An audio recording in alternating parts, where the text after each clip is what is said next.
ओम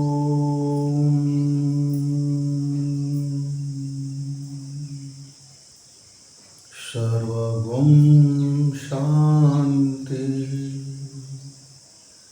शांति शांति।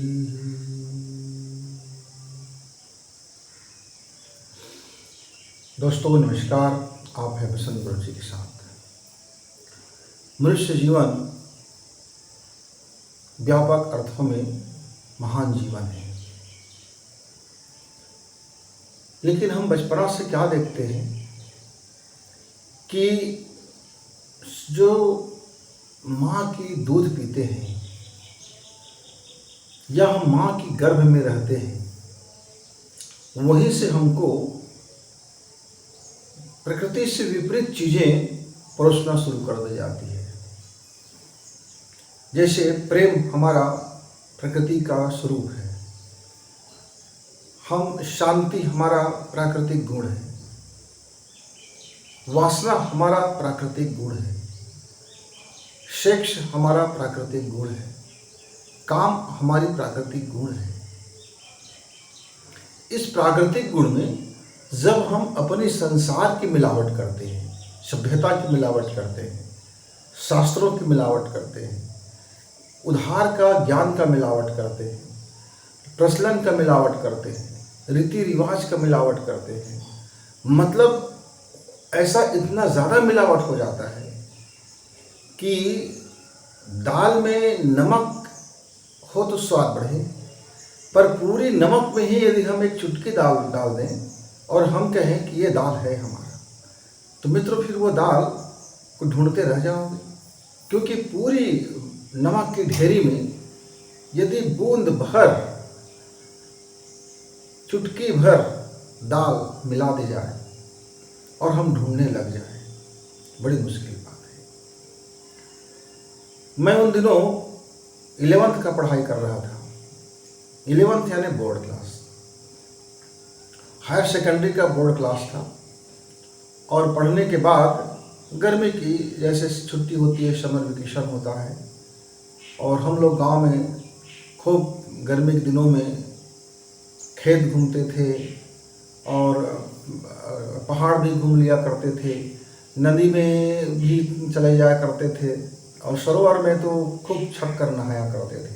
खूब लोग हमको चिल्लाते थे, और जो हमको वहाँ सुकून मिलता था, जब हम प्रकृति के साथ जीवन जीते थे, तो जो सुकून, आनंद, संतोष और जीवन का जो उल्लास मिलता था, जब हम घर आ जाते थे, हमारे घरों में सभी साधन थे। हमारा सौभाग्य था कि हमारे घर में धन की कमी नहीं था और शिक्षा की भी कमी नहीं था। जब धन की कमी नहीं है और शिक्षा की कमी नहीं है, तो समझ जाइए कि आप संपन्न हैं, आप समृद्धशाली हैं, आप किस्मत वाले हैं, आपका भाग्य सौभाग्य है। क्योंकि मनुष्य यही दो चीज़ों में भटकता है, या तो वो धन की लालसा में भटकता है, धन की तलाश में भटकता है, या धनपति बनने की कामना में जीवन जीता है, या फिर उसके पास शिक्षा नहीं है तो शिक्षा के लिए वह मारामारी करना पड़ता है। और जिसके घर में ये शिक्षा हो और धन हो, तो व्यक्ति सौभाग्यशाली माना जाता है। क्योंकि संसार का दो सबसे बाहुबली यदि कोई चीज़ है, ताकतवर कोई चीज़ है, तो शिक्षा है और आपका धन है। शिक्षा मतलब क्या? जो आजकल के आधुनिक शिक्षा मानते हैं। आपने भौतिक पढ़ लिया, मैथ से पढ़ ली, आपने रसायन की जानकारी ले ली, अर्थशास्त्र आपका है, राजनीति शास्त्र जानते हो, इतिहास जानते हो, भूगोल जानते हो, इकोनॉमिक जानते हो, ये दुनियादारी जानते हो, यहाँ के कैसे लोग छल करते हैं, छिद्र करते हैं, किस तरह से आप अपने धन बढ़ाने के लिए आपका रिश्वतखोरी का मामला है, भ्रष्टाचार है, और आप पाखंड कितना अच्छा कर सकते हो, दुनियादारी में कितना आप दिखावा कर सकते हो, कंपटीशन में आप हिस्सा लेकर के अपनी प्रतियोगी परीक्षाओं में कैसा आप टॉप कर सकते हो। यानी आपकी मेमोरी पावर कितनी धाकड़ है, कितनी ज़बरदस्त है आप चीज़ों को याद रखने के लिए। नैतिकता है कि नहीं है, इसका कोई रोल नहीं। मानवीय मूल्य है कि नहीं है, इसका कोई रोल नहीं।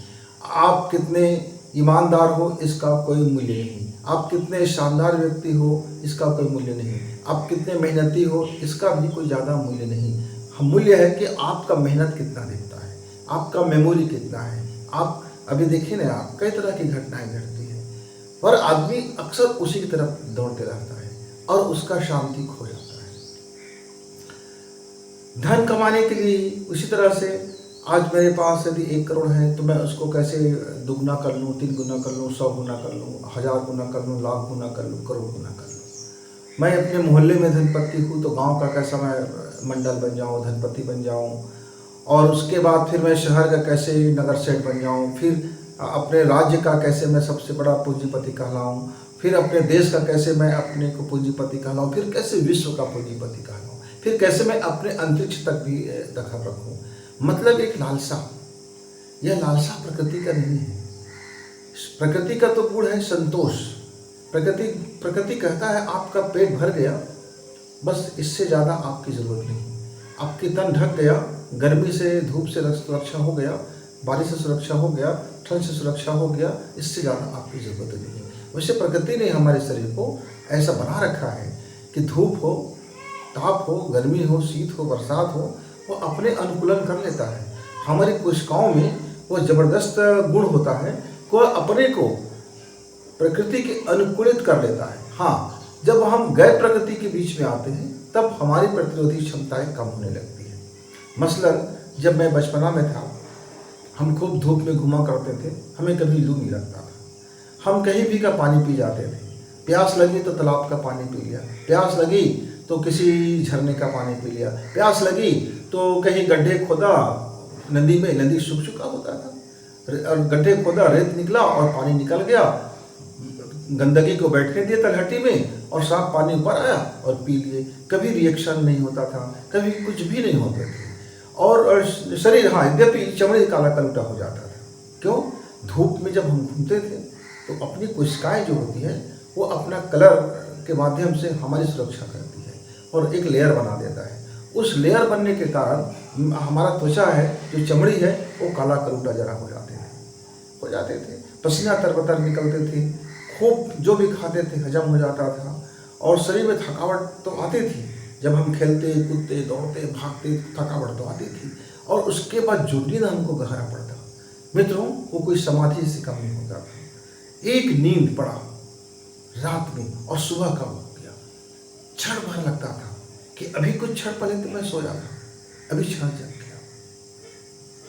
यह परम शांति का वक्त होता था जब शरीर उछल कूद में थका होता और मन उसी उछल कूद में अपने को सुकून महसूस करते हुए जब सो जाते थे तो सारा चीज खो जाते थे। मतलब न वहाँ हृदय होता था, न मस्तिष्क होता था, न मन होता था, न कारोबार होता था, न यह जीवन का कोई प्रतीक होता था, न सोया हो इस बात का भान होता था, कुछ भी तो नहीं होता था। तब हमको परम शांति, जब हम सुबह उठते तो ऊर्जावान, ऊर्जा से भरा हुआ, फिर वही क्रियाकलाप। जैसे जैसे उम्र बढ़ता गया, जैसे जैसे हम शिक्षित होते गए, जैसे जैसे एजुकेटेड होते गए, जैसे जैसे ये सभ्यता की दुनिया में आते गए, जैसे जैसे अपने को इंचों में मुस्कुराना सीखना पड़ा, कैसे कहाँ बोले, कहाँ हंसे, कौन से कपड़े पहने, कैसे बैठे, कैसे पूजा करें, कैसे घंटी हिलाएं, कैसे चंदन लगाएं, किस तरह से ये भगवान है, ये मंदिर है, ये मस्जिद है, ये गिरजाघर है, ये गुरुद्वारा है, ये फलाना जाति है, ये इनका जाति का है, ये ढिमका जाति का है, ये धर्म है, ये पंथ है, ये संप्रदाय है, ये शस्त्र है, ये शास्त्र है, ये अस्त्र है, ये धन है, ये कामनी है, ये भावनी है, ये दामनी है, ये स्त्री है, ये पुरुष है, ऐसा रहते हैं, वैसा रहते हैं, ऐसा नहीं बोलते हैं, वैसा नहीं बोलते हैं, ये नहीं खाते हैं, वो नहीं खाते हैं, ये नहीं पहनते हैं, वो नहीं पहनते हैं, ऐसे नहीं चलते हैं, वैसे नहीं चलते हैं। आप युवा हो, आपको पैसा कमाना चाहिए, खूब धन कमाना चाहिए, बड़ी नौकरी में जाओ, बड़ी पोस्ट में जाओ, खूब राज करो, प्रशासनिक सेवा में जाओ, माइंड गेम खेलो, धन कमाओ, धन कमाओ, धन कमाओ, धन कमाओ, मनी मनी मनी, फिर तनातनी, मनी मनी के खेल में जीवन फिर तनातनी, फिर ताना बाना, बाना ताना, फिर उलझते गए, हमारा दाल खो गया, नमक के ढेर में बैठ गए, दाल खो गया। अब खो गया तो खो गया। मित्रों, मैंने देखा कि ये संसार है। फिर मैंने देखा कि बड़े बड़े तपस्याएं हो रही है, साधनाएं हो रही हैं, तपश्चर्याएं हो रही है, कोई मंत्र सिद्धि कर रहा है, कोई तंत्र सिद्धि कर रहा है, कोई काली सिद्धि कर रहा है, कोई इनका सिद्धि कर रहा है, कोई ढीमका सिद्धि कर रहा है। फिर मैंने भी देखा देखी शुरू किया। सभी ने कहा जीवन में धन है, कुछ नहीं है। अच्छा भाई, तो फिर आप इतना भागम क्यों कर रहे हो? धन के पीछे तो सारी दुनिया भाग रहा है, मनी मनी मनी, और मनी के पीछे तो पूरा संसार नाचे नाचे फिर रहा है। लोगों ने कहा कि नहीं, काम वासना से दूर रहो, कंट्रोल कंट्रोल कंट्रोल, नियंत्रण नियंत्रण। क्या चीज़ का नियंत्रण? वासना का नियंत्रण, जीभ का नियंत्रण, आँख का नियंत्रण, कान का नियंत्रण। मतलब लोगों ने कंट्रोल का पूरा एक शास्त्र ही लिख डाला।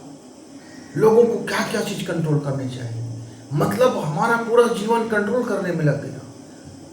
अब कंट्रोल करने लग गया तो द्वंद्व आ गया, द्वंद्व आ गया तो युद्ध शुरू हो गया, युद्ध आ गया तो फिर शांति गायब। कंट्रोल किया तो शांति गायब, संघर्ष हुआ।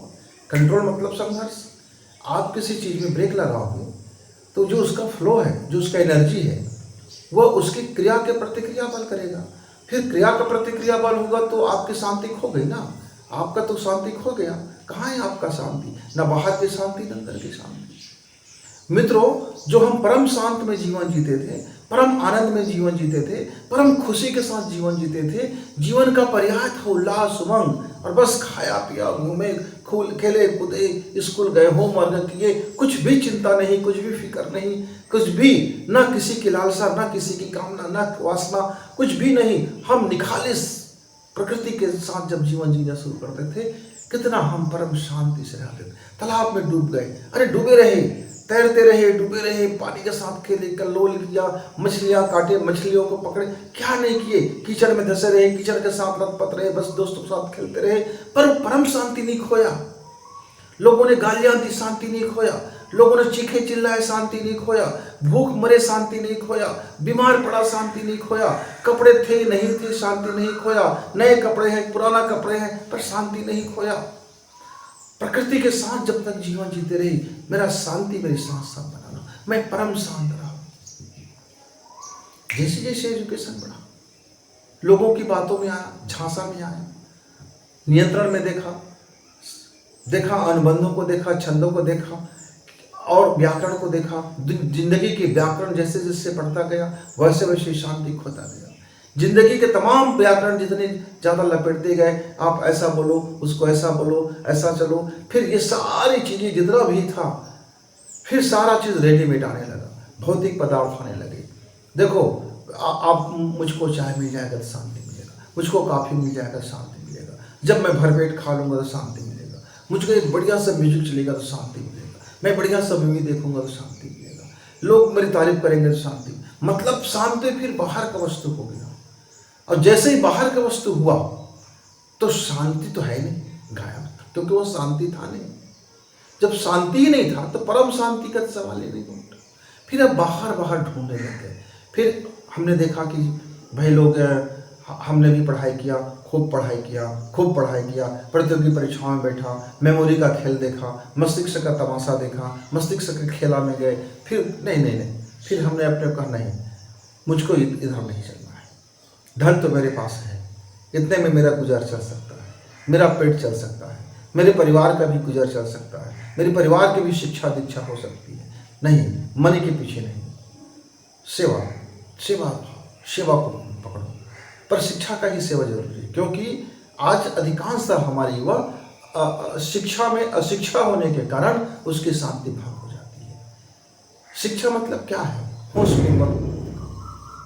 होशपूर्वक दुनिया को देखना। ज्ञान मतलब क्या है? कि जागे हुए ध्यान से जिंदगी को देखना। ये देखने की कला ही ज्ञान है, ये जानने की कला ही ज्ञान है। और हमेशा सावधान रहना, चौकन्ने रहना, एक चौकीदार की भांति अपने जीवन को व्यतीत करना, मालिक की तरह से अपने जीवन को देखना, यही तो शांति की परम खोज में आपको प्राप्त होगा। आप माली रहोगे, अपना कर्तव्य कर्म करते रहोगे, आपका शांति नहीं खोएगा। जैसे आप ओनर बन गए, अपने जीवन का ओनर बन गए, अपने कारोबार का ओनर बन गए, अपने मन, अब ओनर बनते ही, मालिक बनते ही फिर आपकी शांति खो जाएगी। क्यों? मालिक बनते ही बुरा भाग शुरू होगा, लाभ हानि का बुरा भाग होगा, दुनिया को तामझाम का बुरा भाग होगा, अपना नीचे ना आए इस बात का बुरा भाव होगा। जैसे आप माली से मालिक बने, तो फिर आपका शांति चला गया। माली, माली मतलब वह अपना कर्तव्य कर्म करता है इस संसार में, जो उससे बन पड़ता है, जो उसकी क्षमता है, जो उसकी कला है, उसको प्रकट करता है और इस भाव से प्रकट करता है कि मैं आज सुबह हूँ, मेरा ड्यूटी है, मेरा काम है और मैंने ये अपना काम कर लिया। और काम करने के बाद जैसे वो थकान आया फिर विश्राम कर लीजिए। ये गहरी विश्रांति में जब चला जाता है तो एनर्जी फिर वो बन करके आता है और फिर अपना काम में लग जाता है। तो कर्तव्य कर्म, कृष्ण जी ने अर्जुन से एक ही बात कहा है कि आप इस महायुद्ध को लड़ते हुए भी परम शांत रह सकते हो, क्योंकि आप कर्तव्य जब कर्म करोगे तो कर्तव्य कर्म कहीं से भी आपके शांति को भंग नहीं करता। अर्जुन की बात जरा समझ आई नहीं, और इस बात को समझाने के लिए पूरे की पूरी गीता रच डाली और पूरी चीजों को समझाने के लिए पूरा महाभारत हो गया कि कर्तव्य कर्म ही आपका परम शांति है। कर्तव्य कर्म में ही आपको परम शांति का वह मार्ग खुल जाता है। आप परम शांत रहते हुए आप कर्म को ज़्यादा बेहतरीन करोगे। शांत रहते हुए आप किसी योजना को अच्छे से बना पाओगे। शांत मन से ही तो आप दुनिया की ताकतवर व्यक्ति बनते हैं। शांत हृदय से ही तो आप दुनिया के ताकतवर सेवक बनते हैं और शांत माइंड से ही तो आप नई खोज कर सकते हैं। मतलब जब तक आपके सरोवर में हिलता रहेगा तब तक आपके भीतर में वो कमजोरी बना रहेगा, फिर आप ताकतवर नहीं बनोगे। फिर पूरी दुनिया इस शांति का एक मेला लग गया, आश्रम खुल गए, बड़े बड़े व्यापार खुल गया, बड़े बड़े दुकान खुल गया, जहाँ शांति दिखने लगी। आप ऐसे प्राणायाम कर लो शांति मिलेगा, आप ऐसा ध्यान कर लो शांति मिलेगा, आप यह मंत्र जाप कर लो शांति मिलेगा, आप यह तंत्र पूजा कर लो शांति मिलेगा। मतलब इस कितने मार्केट है इस संसार में शांति बेचने वालों की। अब मैं भी नौजवान, मैं भी युवा था, मैं शांति की तलाश में नहीं था, पर मैं सोचता था क्या वाकई इस मार्ग से शांति मिलता है क्या।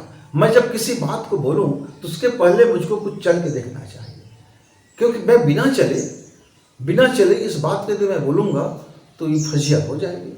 तो फिर मैंने भी उपासना शुरू किया, साधना शुरू किया, अनुष्ठान शुरू किया और फिर तरह तरह की चीज़ें आप समझ जाइए कि फिर जितने मुझको मिलता गया, चाहे वो गायत्री महाविज्ञान हो, चाहे आपको गायत्री का विज्ञान हो, चाहे सविता का ध्यान हो, उपासना हो, अनुष्ठान हो, सब में ताकतवर है, सब में शक्तियाँ हैं। लोग रिद्धि और सिद्धि के लिए करते रहे, क्योंकि रिद्धि सिद्धि का अंतिम उद्देश्य क्या है? मनुष्य का मनी, धन और सम्मान, प्रतिष्ठा।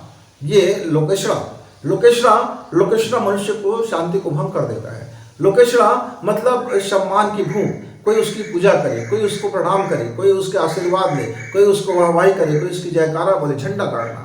ये लोकेशना जो है आदमी के परम दुश्मन हो जाता है।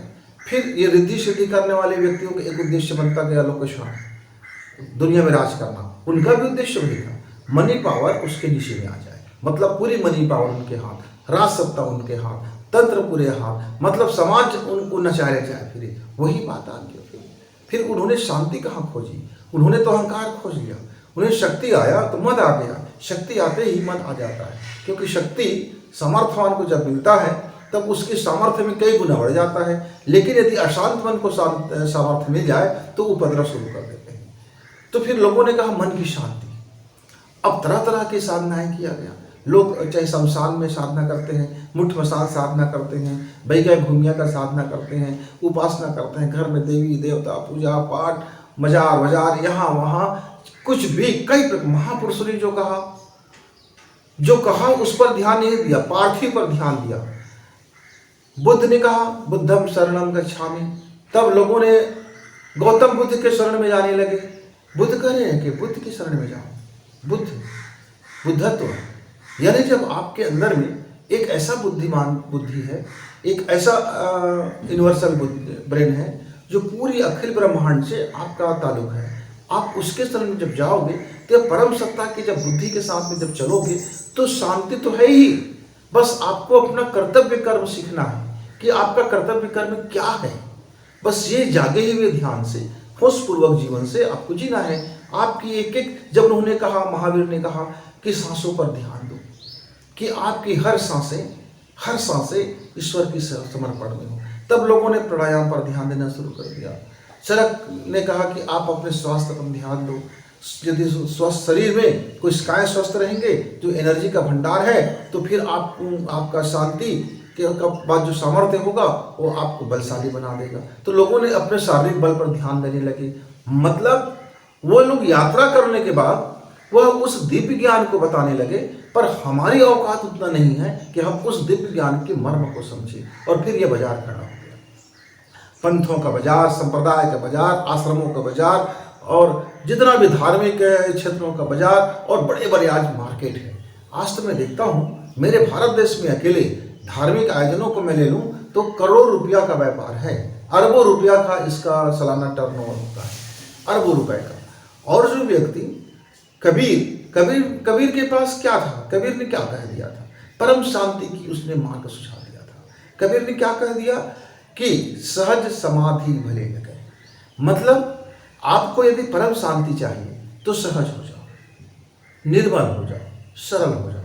तुम जितना ज़्यादा सरल होते जाओगे, तुम जितना ज़्यादा सरल होते जाओगे, जितना ज़्यादा बोध रहित होते जाओगे, जितना ज़्यादा नादान होते जाओगे, जितना ज़्यादा आप मासूम होते जाओगे, जितना ज़्यादा अपने आप को, मतलब आप जितना ज़्यादा बचपना में आते जाओगे, जब आप गर्भ में आ जाओगे तो परम शांति वहाँ मिलेगा। पर गर्भ तक जाता कौन है मिलेगा? आदमी तो बाहर ही बाहर इस भीड़ में, बाजार में वो एकांत खोजता है, अकेलापन है, पूरा परिवार है, पर उसको चाहता है कि मुझको एक अलग रूम चाहिए ताकि मेरी निष्ठा भंग ना हो। वह मेरी पर्सनल लाइफ है, उसमें किसी का दखल ना हो। और जब आदमी उसको अकेला कर देता है, ईश्वर कहता है लो तुम्हारे घर के माता पिता भाई बहन सारी चीज़ों को मैंने मार दिया, अब तुम अकेले हो गए। अब वो अकेले पर से डरता फिर संसार बसाना शुरू कर देता है। आदमी फिर बाहर उपवास में शांति खोजता है, अनुष्ठान में शांति खोजता है, जप में शांति खोजता है, फिर वो कहीं न कहीं अब किसी के शरण में जाते रहता है और कर्म नहीं सुधारता। जहाँ उसका शांति का लाक लगा है उस ताला को नहीं खोलता, कर्म को निष्काम कर्म में नहीं बदलता, अपने को निष्कपट कर्म में नहीं बदलता। मित्रों, इतनी तेज तूफान चल रहा है, उसके बाद भी हम शांति अनुभव कर सकते हैं।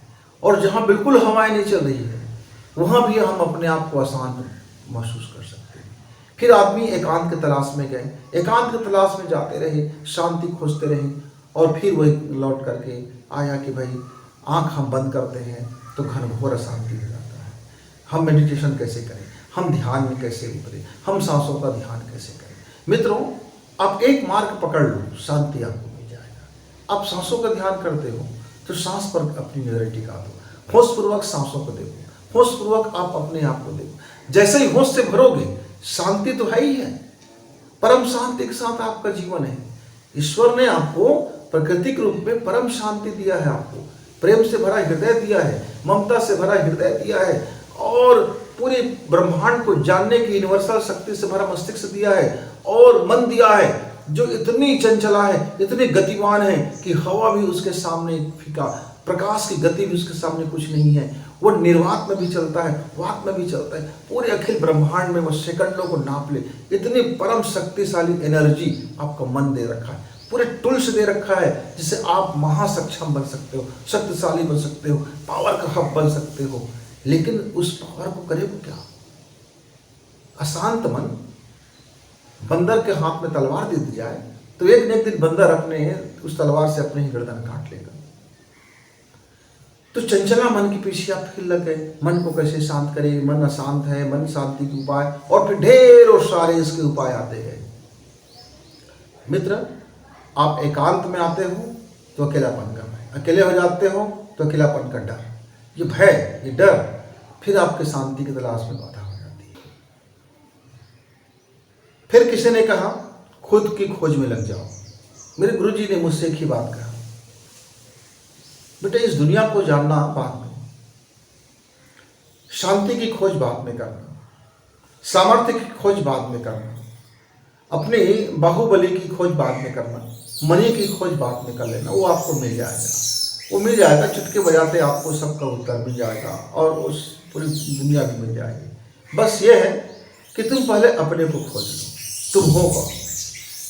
पहले तुम अपने को पहचान लो, अपनी मूल्य समझ लो कि तुम्हारे पास है क्या।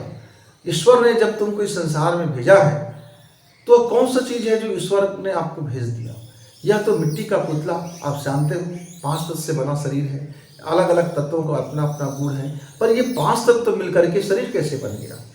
फिर इस शरीर में अनंत कोशिकाएं कैसे बन गई, फिर इन कोशिकाओं में पावर हब कैसे बन गया, फिर इस कोशिकाओं के अंदर में यह एनर्जी पावर है, फिर हमारा मन कैसे बन गया, मस्तिष्क कैसे बन गए, हम अपने इस शरीर के अंदर में इस ऊर्जाओं का उपयोग कैसे करते हैं। ईश्वर ने क्या पक्षपात कर दिया, दूसरे जानवर को, दूसरे पशु को कमजोर कर दिया और मनुष्य को ही केवल बलशाली कर दिया। आप जरा इसकी पड़ताल करें कि अन्य पशु में और आप में क्या भिन्नता है। क्या आप भी वही पशु हो कि पशु के भीतर में कोई और चीज़ें हैं, कि आप देवता हो, कि मनुष्य हो, कि राक्षस हो, कि ईश्वर हो क्या। अपनी आईडी क्या हो सकता है। क्या तुम अपनी पहचान केवल जो नाम आप मुझको बताते हो, बसंत बता रहे हो, या तो तुम्हारे माता पिता ने तुम्हारे इस शरीर का नाम रख दिया। तुम जिस धरती पर पैदा हुए, जिस समाज में पैदा हुए, जिस मोहल्ले टोले में पैदा हुए, उसका आपने लेबल चिपका लिया, उसने आपने आधार कार्ड बनवा लिया। लेकिन तुम अपना फिंगरप्रिंट क्या है, तुम्हारा वास्तविक आधार कार्ड का जो अंक है क्या है। 24 अक्षरों से बना हुआ हमारा आधार कार्ड का नंबर। मित्रों, ये बाहर की दुनिया में जो आधार कार्ड 12 अक्षरों का बना होता है, पर भीतरी दुनिया में जो हमारा आधार कार्ड होता है, जिसको हम आनुवांशिकी बोलते हैं, जीन्स बोलते हैं, डीएनए बोलते हैं, उसके वो 24 अक्षरों का आधार कार्ड। फिर एक एक अक्षर पर 1-1 लाख अक्षरों का आधार कार्ड है। फिर 1-1 लाख अक्षरों के भीतर में फिर अरबों शब्दों का आधार कार्ड है। अब तो आदमी पगलेट हो जाएगा, पागल हो जाएगा। तो मित्रों, गुरु जी ने कहा कि पहले तू अपना आईडी देख, तू अपना फिंगरप्रिंट देख, अपनी इंजीनियरिंग वर्क देख, अपनी सोशल वर्क देख, तुम्हारे अंदर में तुम हो कौन। मित्रों, फिर गुरु जी से मैंने कहा, गुरु जी मैं जान के क्या करूँगा, क्योंकि मैं इसको जानने में तो मेरा पूरा उम्र बीत जाएगा। हो सकता है कि एक उम्र में मैं पूरा भी ना कर पाऊँ। तो कोई मार्ग हो, कोई सीधा मार्ग हो जो मेरे घर के दरवाजे तक ले जाता हो। मेरा घर मतलब क्या, ईश्वर मेरा घर है। ईश्वर की घर ही तो मेरा घर है, क्योंकि मैं ईश्वर के द्वारा ही तो भेजा गया हूँ। तो जब ईश्वर का घर मेरा घर है और तो मैं अपने घर के पता में यदि मैं सीधा चला जाऊँ, तो जो मेरे घर का जो आईडी होगा वो मुझे पता ही चल जाएगा। तो आप मुझको ये उलझाने वाली और जलाने वाली और भटकाने वाले मार्ग मत बताइए गुरुदेव, मुझको सीधा साधा रास्ता बता दीजिए ताकि मैं अपने घर पहुँच जाऊँ। बोले बेटा तुम अपने घर पर ही हो, बस जो तुम्हारा मुंह है वो बाजार की तरफ है, संसार की तरफ है। तुम उस देहरी पर ही खड़े हो जो तुम्हारा घर है। बस उस देहरी से तुम जरा अपने जो सिर है सीधा हो जाओ, जो उल्टे हो उसको उलट दो तो सीधा हो जाएगा। तो जो तुम्हारा मुंह है, अभी जिस दिशा में तुम्हारा मुंह है वो संसार की तरफ है। तुम जरा अपने तरफ मुंह कर लो तो तुम अपने घर में ही पहुंच जाओगे। मित्रों, फिर मेरा घर में तो वहाँ शक्ति है, फिर परम शांति भी है, शक्तिशाली है, सब कुछ है। तो मुर्दा और परम शांत व्यक्ति में क्या फर्क है। मुर्दा निष्क्रिय शांत होता है, मुर्दा के जिस्म शांत होता है, जिसमें कोई जुम्बिश नहीं होता, कोई कंपन नहीं होता, कोई हलचल नहीं होता। यद्यपि कोशिकाएं उस समय जीवित रहती है, उस शरीर में शरीर के अरबों कोशिकाएं उस समय जीवित रहती है, हार्ट भी जीवित रहता है, आँख कान नाक मुँह सारा चीज उस समय जीवित रहता है। वह धीरे धीरे फिर उसके शरीर में ब्लड में ऑक्सीजन की कमी होने से, प्राण तत्व की कमी होने से फिर धीरे धीरे कोशिकाएं अपने अलग अलग तत्वों में बिखरता हुआ चला जाता है। मित्रों, तो निष्क्रिय शांति मुर्दा का प्रतीक है और सक्रिय शांति जीवन का प्रतीक है। सक्रिय शांति मतलब आप आपका जो कर्तव्य कर्म है आप उसको करते रहिए और उसका भार आप अपने हिस्सा में मत लीजिए। बस इतना ही तो करना है आपको कि दिन भर जब सो के उठ गया, आपका नींद खुल गया, आपको इस ब्राह्मी चेतना से फिर आप वापस आ गए, इस संसार में आ गए, तो इस संसार का जो नित्य कर्म है, इस संसार का जो आपका कर्तव्य कर्म है, इस संसार का जो आपका दैहिक कर्म है, इस संसार का जो मानसिक कर्म है, इस संसार का जो शारीरिक कर्म है, वो आप करते रहिए। लेकिन उसमें क्या करना है आपको? सहज सहज कर्म करना है और सरल से जिंदगी जीना है। मिलावट नहीं, शुद्ध प्योर। क्या प्योर? कि उसमें आप अपना कोई मिलावट ना डालें और उस कर्म में कोई अपनी संलिप्तता ना करे, अपनी कोई छाप ना छोड़े। आप उसमें मेरा है या मुझको मिलेगा ये नहीं, निष्काम हो। उस काम का जवाबदारी भी नहीं और उस काम का फल भी आप नहीं। आप दोनों को तटस्थ होकर के देखेंगे, तटस्थ होकर के देखेंगे। इसी को फिर कहा गया कि आप जब ध्यान करें तो आप अपने शरीर से अलग हो जाए। शरीर से अलग होने का मतलब क्या है? आपकी जो ब्राह्मी चेतना है, जो आपका मानसिक चेतना है, जो आपकी औचितन है, वे आपके कर्मों को वाच करे, आपके सांसों को वाच करे। देखें तो सही कि वो आपके सांसें क्या करती है, आपकी मन क्या करती है, तो उसका परिणाम भी तो मिलेगा। इस बात का सचेतन हो जाए तो होशपूर्वक जीवन जीना। जैसे जैसे आप होशपूर्वक जीवन जीते हैं, आप परम शांति की ओर लौट जाते हैं, क्योंकि परम शांति आपका स्वभाव है। बाहर खोजने की जरूरत नहीं है, बस होशपूर्वक कर्म करने की जरूरत है। मित्रों, मैं अपने अनुभव से यह बात बता रहा हूँ। आपका अपना अनुभव हो सकता है, आपका अपना मत भी हो सकता है। मैं किसी मतांतर में मैं जाना नहीं चाहता। परम शांति आपका परम स्वभाव है। यदि आप अपने सहज स्वभाव में लौट जाएंगे, आप अपने गर्भ में लौट जाएंगे, जैसे ही आप गर्भ में लौटेंगे वैसे ही आपको आपका परम शांति मिल जाएगा। तो मेरे एक मित्र ने पूछा, फिर भी कोई ऐसा बाह्य उपचार बताइए जिससे हम परम शांति को प्राप्त करें। मित्रों, इसका कोई बाह्य उपचार नहीं है। हाँ, अपने अशांति को जानने के सारे तरीके हैं। आप एक बार अपने अशांति को जान जाओगे तो फिर आपको शांति को जानना सहज हो जाएगा। जैसे आप ध्यान लगाते हैं, आंख बंद करते हैं, आपके सारे कर्मों का लेखा जोखा सामने आ जाता है। वो आपके अशांति का जानने का मार्ग है। इसलिए हम कहते हैं ध्यान करो। अब ध्यान करोगे तो समझोगे कि इस रास्ते में कितने अशांति है। जब वो अशांति को समझते चले जाओगे, उस वासना को समझते चले जाओगे, उस हवस को समझते चले जाओगे, आप अपनी एनर्जी को कहाँ कहाँ बर्बाद करें इस बात को समझते चले जाओगे, आप अपने कर्मों के माध्यम से अपने जीवन को कितना गटर मटर करे बात को समझते जाओगे, तो उधर से आपका लौटना शुरू होगा। जैसे जैसे आप उस मार्ग को से लौटते जाओगे, अपने मूल स्वभाव की ओर लौटते जाओगे, आपका शांति आपको मिलता हुआ चला जाएगा। इसीलिए मित्र, जब आप 24 घंटे में से 1 घंटा अपने लिए, अपने एकांत के लिए, अपने खुद को जानने के लिए, अपनी शांति की ओर लौटने के लिए लगा दीजिए। सुबह का वक्त हो, आप शुरुआत वहीं से कीजिए, क्योंकि शांति में ही सामर्थ्य है, शांति में ही पावर है, शांति में ही दक्षता है, शांति में ही मस्तिष्क का अद्भुत पावर है। शांत मन से ही आप अद्भुत कार्य कर सकते हैं, शांत मन से ही आप बड़े आविष्कार कर सकते हैं। तो आपको सुबह सुबह अपने लाइफ को शांत कर लीजिए। शांति का सरल और मार्ग क्या है अपने को जानने का, अपने अशांति को जानने का? कि आपने पहले एक नाक बंद किया और एक सांस चलने दी, 15 मिनट तक एक नाक से सांस आपने अपने को खींचा, सांसों पर ध्यान टिकाया, कुंभक किए और धीरे धीरे सांस बाहर छोड़ दी। आप जब 15 मिनट कर लो, 15 मिनट के दूसरे नासिका से कर लो। अब आपका प्रकृति एक गर्म सांस और एक ठंडी सांस से आपकी प्रकृति अब बीच में आ गया है, और अब आपके कोशिकाओं को, आपके ब्रेन को, आपके मनोमस्तिष्क को अब वह शांत करने के तैयार है, सक्षम करने के तैयार है। वो आपके अंदर में जो उबाल था उसको शांत कर। अब क्या करना है? आधा घंटा दोनों नासिका से सांस लो। जैसे आप दोनों नासिका से सांस लेते हैं तो आपका आध्यात्मिक तत्व है, आध्यात्मिक जीवन है, आध्यात्मिक शक्ति है, वो आपके ब्रेन में अवचेतन मन से, डार्क एरिया से वह आपके प्रकाश एरिया में आना शुरू हो जाता है, और आपके अंदर में वो एक पावरफुल हब के रूप में एक माइटोकॉन्ड्रिया में वह उस शांति को उतारता जाता है। फिर जब आप इस आध्यात्मिक जीवन में आ जाओ, उस समय आप विचार कर लो कि आज आपका क्या कारोबार है, आज आपका जीवन कर्म क्या है।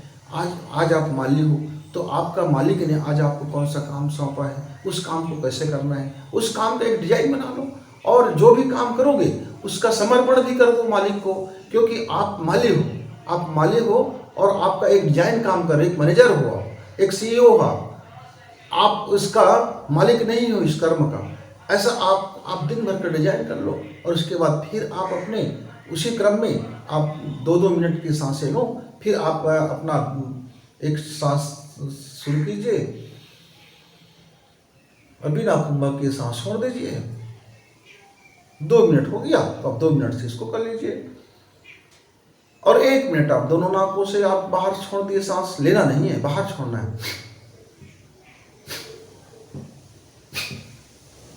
इस तरह से आपकी कोशिकाओं में आपका शांति उतर आएगा, आपकी ब्रेन शांत हो जाएगा, आपका मन में शांति उतरेगा, आपका हृदय शांत होगा, आपके अंग अवयव शांत होंगे, आपकी काम वासना भी शांत होगा, आपका जीवन में शांति आएगा और सामर्थ्य भी आएगा। मित्रों, आपका जीवन जितना ज़्यादा सहज होता जाएगा, परम शांत आपको मिलता जाएगा। उसके अलावा हम जितने भी तलहटी में शांति खोजते हैं वो बाहर का मार्ग है और बाहर हम सिर्फ अशांति खोज सकते हैं और जान सकते हैं कि इस मार्ग में चलने से अशांति है, तो फिर हम उसको लौट जाएं, इससे भी बुद्धिमानी है। हम जीवन के फिर किसी अनुभव या सवाल या समस्या पर या कुछ संवाद पर आपसे चर्चा करने आएंगे। तब तक गुरु जी की इजाजत। नमस्कार।